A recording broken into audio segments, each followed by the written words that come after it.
اعوذ باللہ من الشیطان اللعین الرجیم بسم اللہ الرحمن الرحیم وبہ نستعین وہو خیر المعین وصلی اللہ علی سید الانبیاء والمرسلین وعلی آلہ الطیبین الطاہرین المعصومین الغر المیامین اما بعد۔ ایام اعزاء کے ایک مرحلے کے گزرنے کے بعد نہج البلاغہ کے موضوع پہ کچھ معروضات پیش کرنے کے لیے دوبارہ حاضر خدمت ہیں، اور ان ایام میں اور آج کے اس سیشن سے کوشش ہماری یہ ہے کہ نہج البلاغہ کے ضمن سے ایک اور عنوان لے کے اس پہ گفتگو کی جائے۔ اس لیے ہم نے آج کے سیشن سے جس موضوع کا انتخاب کیا ہے وہ ہے نہج البلاغہ اور کامیاب زندگی۔ کوشش ہمیشہ یہی رہی ہے کہ ہم فرامین ائمہ طاہرین علیہم السلام میں سے ان چیزوں کو لیں جو ہماری زندگیوں کو سنوار سکتی ہیں۔ ویسے تو ہر فرمان اور ہر تعلیم محمد و آل محمد قرآن مجید کی طرح زندگیوں کو سنوارنے ہی کے لیے آئی ہے، اور اللہ کی کتاب کا مقصد ہی یہی ہے کہ انسان کو انسان کامل بنائیں اور انسانیت سے جو بھٹک گئے ہیں ان کو واپس انسانیت کے صف میں لایا جائے۔ نہج البلاغہ اور کامیاب زندگی کے حوالے سے اسی اعتبار سے گزارشات پیش کرنی ہیں کہ نہج البلاغہ جیسے بارہا عرض کیا ہے کہ حقیقت میں اللہ کی کتاب کی عملی تفسیر کا نام ہے نہج البلاغہ۔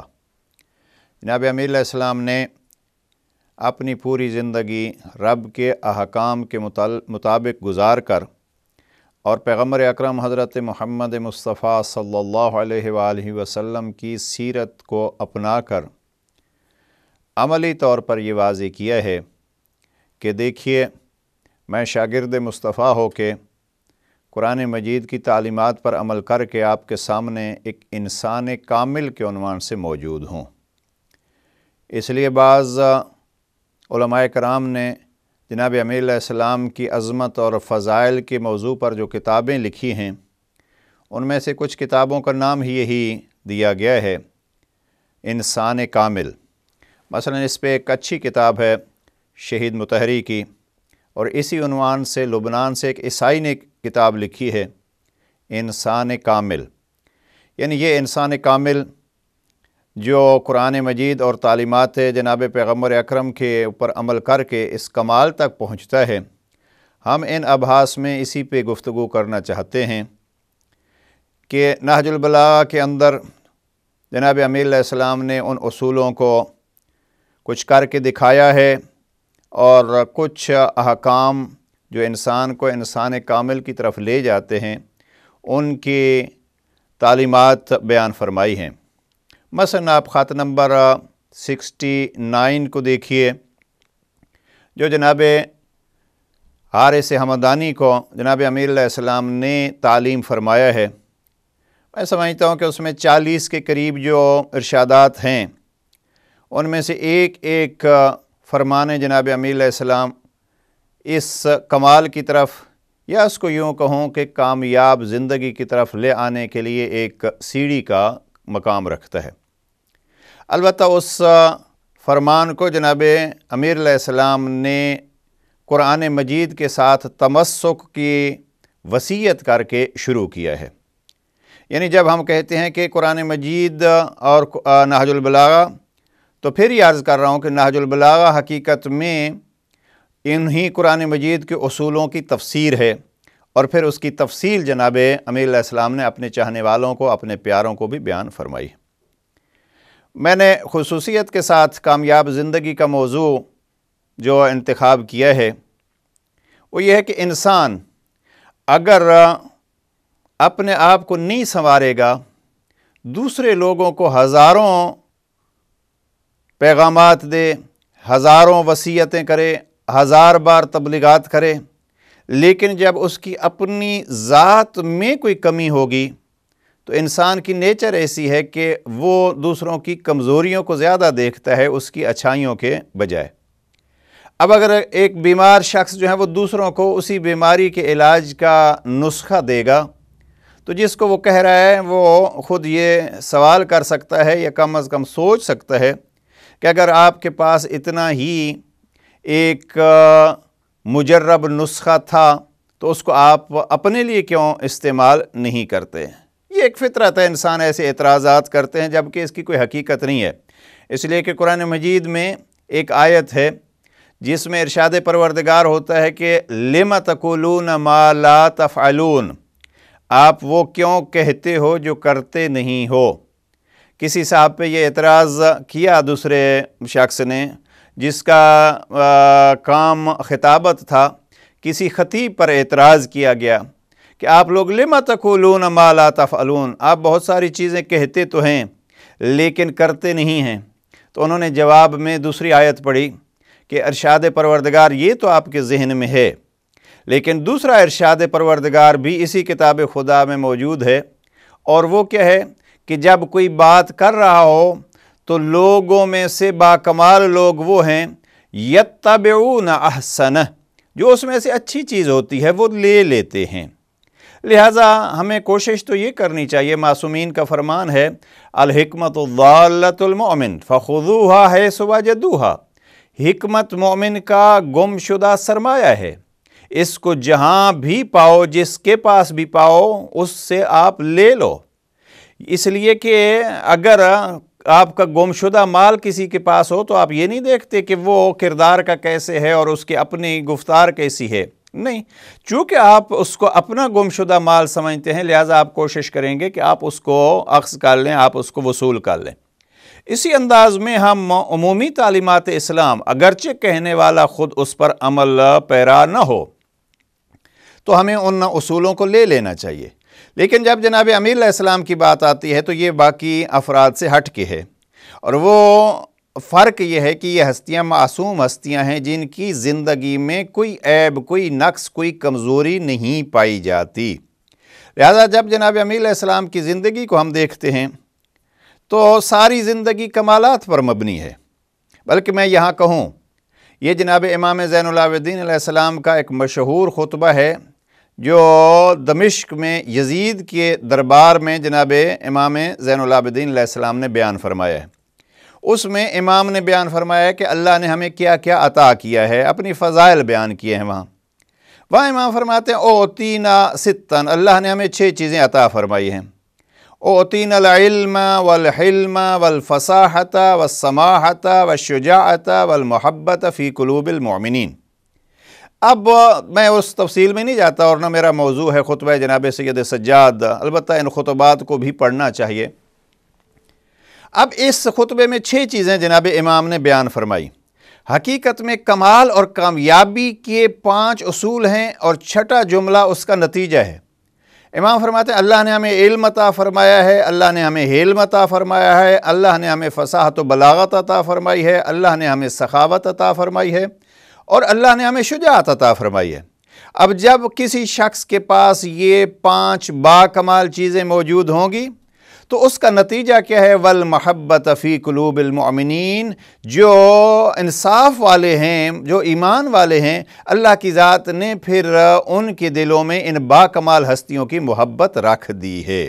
یعنی محبت اس لیے نہیں رکھی ہے کہ بس ضرور آپ ان سے محبت کرو، نہیں، پہلے ان کے کمالات کو ظاہر کیا۔ یہ پھر ایک موضوع ہے جو آئے مودت کے تحت اکثر علماء کرام بیان فرماتے رہتے ہیں، قُلْ لَا أَسْأَلُكُمْ عَلَيْهِ أَجْرًا إِلَّا الْمَوَدَّةَ فِي الْقُرْبَى۔ پیغمبر اکرم سے کہا گیا، کہلوایا گیا کہ یا رسول اللہ آپ یہ کہیے، اے میرا محبوب یہ جملہ کہیے اور میری طرف سے اجرت مانگیے، قُلْ لَا أَسْأَلُكُمْ عَلَيْهِ أَجْرًا إِلَّا الْمَوَدَّةَ فِي الْقُرْبَى۔ وہاں محبت و مودت مانگی گئی۔ اب یہاں جناب سید سجاد فرماتے ہیں اس محبت و مودت کو ایسے نہیں ہے کہ فقط رشتہ داری مد نظر ہو، بلکہ یہاں ان کمالات کو سامنے رکھ کے کہا گیا ہے کہ اوتین العلم والحلم۔ اب جہاں علم ہو، جہاں حلم ہو، جہاں فصاحت ہو، جہاں شجاعت ہو، جہاں سخاوت ہو، وہ ہستیاں باکمال ہوتی ہیں، اور باکمال کو ہر صاحب انصاف آدمی محبت کرتا ہے۔ تو والمحبت فی قلوب المؤمنین۔ تو وہ کمالات جو انسان کو کمالات تک پہنچا سکتے ہیں، جناب سید سجاد کے فرمان کے مطابق اس خطبے میں جو ارشاد فرمایا ہے اس کے حوالے سے یہ با کمال صفات آل محمد میں بطور اتم موجود ہیں۔ لہٰذا جب ہم کہتے ہیں کامیاب زندگی، تو کامیاب زندگی یعنی کامیابی کے اصول سارے ان کے اندر موجود ہیں۔ اور دوسری طرف مجھے جو بہت جس جملے نے زیادہ متاثر کیا ہے اور میں سامعین و ناظرین کی خدمت میں پیش کرنا چاہتا ہوں، وہ یہ نہیں کہ ہم جناب امیر علیہ السلام کی زندگی کی ابتدا سے لے کے امام کی ساری زندگی کو دیکھیں، تو وہ بھی دیکھنے کے قابل ہے، اس لیے کہ یہ سیرت دیکھنا اور سیرت پڑھنا انسان کی سیرتوں میں حسن پیدا کرتا ہے۔ اب جب جناب امیر علیہ السلام کی ولادت کو ہم دیکھتے ہیں، وہ کمالات، اور اب اس میں یہ خود سوال ہوتا ہے کہ کون سی صفت پہلے ہے۔ میں جو سمجھتا ہوں کعبے میں ولادت میں سب سے پہلے جس صفت کا تذکرہ ہے وہ صفت طہارت ہے۔ اب طہارت جناب امیر المومنین اور طہارت جناب فاطمہ بنت اسد، وہ جس طہارت کے لیے بعد میں ارشاد پروردگار ہوتا ہے انما یرید اللہ لیذھب عنکم الرجس اہل البیت ویطہرکم تطہیرا، اس طہارت کی ایک جھلک ولادت جناب امیر علیہ السلام جو کعبے میں ہوئی ہے، وہ طہارت جناب امیر کی ایک جھلک ہے۔ اور پھر دوسرے مرحلے پہ جو جناب امیر علیہ السلام کی ولادت کے فوراً بعد جو کمال ظاہر ہوتا ہے طہارت کے بعد، وہ ہے کمال علمی۔ اور جناب امیر علیہ السلام کا ولادت کے فوراً بعد قرآن مجید کی آیات کی تلاوت اور سورہ مومنون کی قد افلح المؤمنون، مومن اور ایمان والے کامیاب ہو گئے، وہاں جناب امیر علیہ السلام نے لفظ فلاح استعمال کر کے، دیکھیے دو لفظ ہیں عربی میں، دو لفظ فلاح اور فوز، دو لفظ استعمال ہوتے ہیں، دونوں کا معنی جو ہے وہ کامیابی ہے۔ قد افلح المؤمنون، مومن کامیاب ہیں، اور فوزن عظیمہ، عظیم کامیابی، یہ دونوں لفظ کامیابی کے لیے ہم اگرچہ فرق ہے ان دو لفظوں میں بھی عربی اعتبار سے، لیکن ہم اس عربی گرامر اور عربی لغت کی تفصیل میں نہیں جا رہے کہ فلاح اور فوز میں کیا فرق ہے۔ اب ایک ہمارے ہاں نماز کے لیے جب بلایا جاتا ہے اور اذان و اقامہ کہی جاتی ہے، تو وہاں بھی ایک جملہ کہا جاتا ہے حی علی الفلاح، حی علی الفلاح۔ اب جناب امیر علیہ السلام ولادت کے فوراً بعد ان آیات کی تلاوت فرما رہے ہیں قد افلح المؤمنون۔ میں اس کو یوں کہوں گا کہ جناب امیر علیہ السلام نے اپنی ولادت کے فوراً بعد کامیابی کے اصول بیان کیے، اور جو اصول یا تو یہ ماننا پڑے گا کہ لوح محفوظ پہ موجود کتاب خدا کا مطالعہ کر کے جناب امیر المؤمنین نے وہ اصول کامیابی بتلائے ہیں، یا اگر اس کو یوں کہیں کہ جناب امیر علیہ السلام نے یہ اصول بتلائے ہیں اور پھر وہی قرآن مجید کی آیات بنی ہیں، جبکہ پہلا زیادہ سمجھنے کے قریب ہے اور انسان اس کو بہتر انداز سے سمجھ سکتا ہے۔ یہ خود جناب امیر علیہ السلام کی وسعت علمی کا ایک نشان ہے اور ایک دلیل ہے کہ ولادت کے وقت ہی علم اس مقام تک ہے کہ لوح محفوظ پہ موجود قرآن مجید کی تلاوت کی جا رہی ہے۔ لیکن ہمارے موضوع سے جو مربوط ہے، ولادت کے فوراً بعد کامیابی کے اصول بتلائے ہیں۔